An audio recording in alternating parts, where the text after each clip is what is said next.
আসসালামু আলাইকুম সবাইকে বরাবরের মতো আমার ইউটিউব চ্যানেলে স্বাগত জানাচ্ছি। দেখে নিশ্চয়ই বুঝতে পেরে গেছেন আজকে কি রেসিপি আপনাদের সাথে শেয়ার করতে যাচ্ছি। হ্যাঁ, সবার খুবই পছন্দের চটপটি ও ফুচকার রেসিপি। সামনে আমাদের ঈদ চলে আসছে, ঈদের সময় আমরা এই রেসিপিটি ট্রাই করতে পারি। এখানে চটপটির ডাল দিয়ে দিচ্ছি আমি একটি হাঁড়িতে সিদ্ধ করার জন্য। আমি এখানে 250 গ্রাম পরিমাণ চটপটির ডাল নিয়েছি। আমি বাজার থেকে ডালটি কিনে আনার পর 6 ঘন্টা পানিতে ভিজিয়ে রেখেছিলাম, এরকম ফুলে গিয়েছে। আমি এখানে ডালটি ডুবু পানিতে থাকে ঠিক এরকম পরিমাণে পানি দিয়েছি এবং হাফ চা চামচ লবণ দিয়েছি এবং হাফ চা চামচ পরিমাণ বেকিং সোডা ইউজ করছি। বেকিং সোডা দিলে যে কোনো ডাল জাতীয় খাবার খুব তাড়াতাড়ি সিদ্ধ হয়।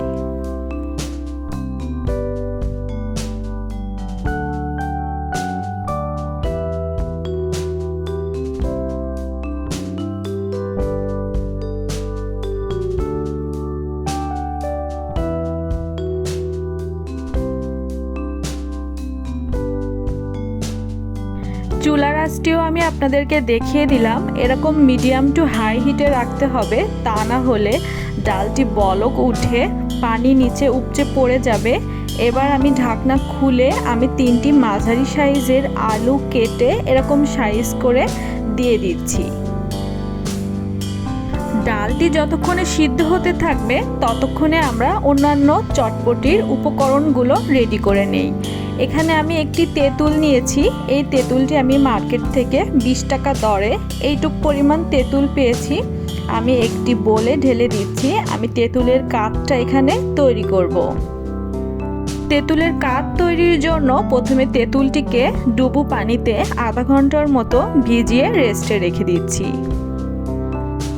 অন্য চুলাতে আমি একটি কড়াইতে পর্যাপ্ত পরিমাণে তেল গরম করে নিয়ে আমি বাজার থেকে কিনে আনা ফুচকাগুলোকে ভেজে রেডি করে নিচ্ছি। ফুচকা ভাজার সময় প্রথমে চুলার আঁচ হাই হিটে রাখতে হবে এবং ফুচকা তেলের ভিতরে দেওয়ার পর চুলার আঁচ মিডিয়াম টু লো হিটে করে দিতে হবে এবং ফুচকাগুলোকে এরকম একটু ব্রাউন কালার করে ভেজে নিচ্ছি। আমার সবগুলো ফুচকা ভেজে নেওয়া হয়ে গিয়েছে।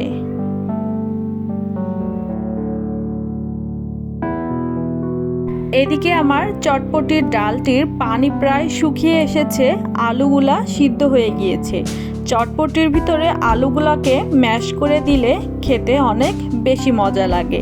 এই জন্য আমি এরকম একটি ডাল ঘুটনি দিয়ে আলুগুলাকেও হালকা করে ভেঙে দিচ্ছি এবং সাথে ডালগুলা 2-1টা ভেঙে গেলেও কিন্তু খেতে মন্দ লাগবে না। যেহেতু ডালের পানি শুকিয়ে গিয়েছে আর ডালগুলো এখনও শক্ত আছে, এজন্য আমি গরম ফুটন্ত পানি আবারও পর্যাপ্ত পরিমাণে ডালের ভিতরে দিয়ে একটু কিছুক্ষণ সিদ্ধ করে নিচ্ছি। তবে আমি ডালগুলোকে দ্রুত সিদ্ধ হওয়ার জন্য পরবর্তীতে প্রেসার কুকারে 3টা সিটি দিয়ে নিয়েছি। আপনারা প্রথমেই ডালগুলোকে প্রেসার কুকার থাকলে প্রেসার কুকারে সিটি দিয়ে নেবেন। এদিকে আমি আধা ঘন্টার মতো তেঁতুলটিকে পানিতে ভিজিয়ে রেখেছিলাম। তেঁতুলগুলো নরম হয়ে এসেছে। এখন হাত দিয়ে চটকিয়ে আমি তেঁতুলের থেকে বিচিগুলোকে আলাদা করে তেঁতুলের কাঠ বের করে নিচ্ছি। এখন এটার ভিতরে আমি খাওয়ার সাধারণ লবণ দিয়ে নিয়েছি হাফ চা চামচ পরিমাণ।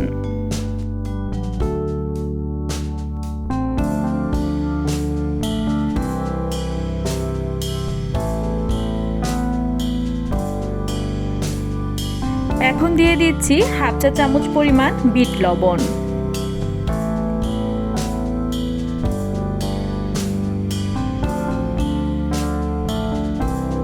এখানে আমি দিয়ে দিচ্ছি 2 চা চামচ পরিমাণ চিনি। মিষ্টি এবং লবণের পরিমাণটা আপনাদের স্বাদ বুঝে দিবেন। এখানে আমি চিলি ফ্লেক্স গুঁড়া করে দিয়ে দিচ্ছি হাফ চা চামচ পরিমাণ। শুকনা মরিচের গুঁড়া দিয়ে দিচ্ছি হাফ চা চামচ পরিমাণ। কাঁচা মরিচ কুচি করে কয়েক ফালি দিয়ে দিচ্ছি ফ্লেভারের জন্য। ধনিয়া পাতা দিয়ে দিচ্ছি কুচি করে নেওয়া। সবশেষে আমি এটার ভিতরে একটু লেবুর রস চিপে দিয়ে নিচ্ছি সুন্দর একটা টক মিষ্টি ঝাঁঝালো ফ্লেভারের জন্য। আর হ্যাঁ, মেন যে উপকরণ সেটা তো দিতেই ভুলে গিয়েছি, এটা অবশ্যই দিবেন। আমি এখন দিয়ে দিচ্ছি রাঁধুনি চটপটির যে মিক্সড মশলা সেখান থেকে 1 চা চামচ পরিমাণ। এখানে আমার টকের পানির পরিমাণ অনুযায়ী 1 চা চামচই যথেষ্ট। আপনারা পানির পরিমাণ অনুযায়ী মশলার উপকরণগুলা বাড়িয়ে বা কমিয়ে নিতে পারেন। এখন সবগুলোকে মিক্সড করেই তৈরি হয়ে গিয়েছে তেঁতুলের টক। এদিকে ওই যে বলেছিলাম ডালগুলাকে প্রেসার কুকারে দিয়ে খুব ভালো করে সিদ্ধ করে নিয়েছি। এখন ডালগুলা পারফেক্টভাবে সিদ্ধ হয়ে গিয়েছে। এখন এটার ভিতরে আমি দিয়ে দিচ্ছি রেডি মিক্স চটপটির রাঁধুনির মশলার 3 চা চামচ পরিমাণ। আপনাদের ডাবলির পরিমাণ বেশি থাকলে আপনারা কিন্তু এই মশলা উপকরণগুলাও বাড়িয়ে দিতে পারেন। ব্যাস তৈরি হয়ে গেল চটপটির ডালটা। এখানে আপনারা লবণের পরিমাণটা টেস্ট করে দেখবেন, যদি প্রয়োজন হয় দিয়ে নিতে পারেন। আমাদের চটপটির ডালটা কিন্তু তৈরি হয়ে গিয়েছে। এখন আমরা সুন্দর করে ডেকোরেশন করে খাওয়ার উপযুক্ত করে নিচ্ছি। এই যে ডালটা আমি একটি সার্ভিং ডিশে সার্ভ করে নিয়েছি, উপর থেকে দিয়ে দিচ্ছি সেই তৈরি করে রাখা তেঁতুলের মিশ্রণটা।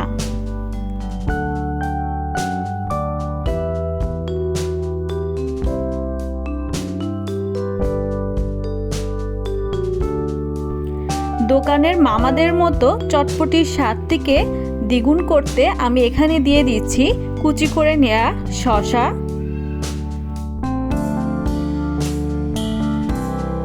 দিয়ে দিলাম পেঁয়াজ কুচি,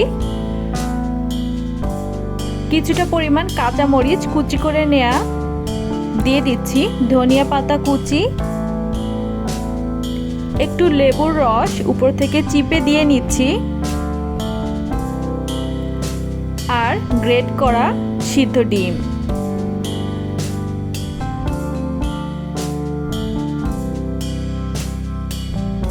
এখন আমি যে ফুচকা ভেজে রেখেছিলাম সেখান থেকে কিছুটা ফুচকা ভেঙে চটপটির উপরে এভাবে দিয়ে দিচ্ছি। উপর থেকে দেখার সৌন্দর্যের জন্য আমি হালকা পরিমাণে চিলি ফ্লেক্স একটু ছিটিয়ে দিয়ে নিচ্ছি। ব্যাস দেখলেন তো, ঘরে থাকা কত অল্প উপকরণে অনেক অল্প সময়ে তৈরি হয়ে গেল ঝটপট চটপটি। আপনারা চাইলে ঈদের সময় এর রেসিপিটি অবশ্যই বাসায় ট্রাই করতে পারেন। দেখতে যতটা সুন্দর, খেতে ঠিক ততটাই লোভনীয়। ছেলে মেয়ে উভয় কিন্তু এই চটপটি ফুচকার দারুণ পাগল। এখন কিভাবে একটি রেসিপি দিয়ে আপনারা 2টি রেসিপি তৈরি করে নেবেন সেই ট্রিক্সটি দেখিয়ে দিচ্ছি। এই যে চটপটিগুলো সবগুলা মিক্সচার আমি যেভাবে রেডি করেছি, এইগুলাই আমি ফুচকা ভেঙে এগুলার ভিতরে দিয়ে দিচ্ছি। খুব সুন্দর করে আমি ফুচকাগুলোর ভিতরে এই মিক্সারগুলা ঢুকিয়ে নিয়েছি এবং দেখুন আমি একটি বাটিতে সুন্দর করে সেই তেঁতুলের টকটা দিয়ে নিয়েছি। ব্যাস তৈরি হয়ে গেল 1 প্লেট জমজমাট ফুচকা। আমার ভিডিওটি ভালো লাগলে আমার ইউটিউব চ্যানেলটি সাবস্ক্রাইব করে পাশে থাকা বেল বাটনের অল অপশনটি সিলেক্ট করে রাখতে পারেন। লাইক, কমেন্ট ও শেয়ার করতে পারেন আপনার ফ্যামিলি ও ফ্রেন্ডসের সাথে। আল্লাহ হাফেজ, আসসালামু আলাইকুম।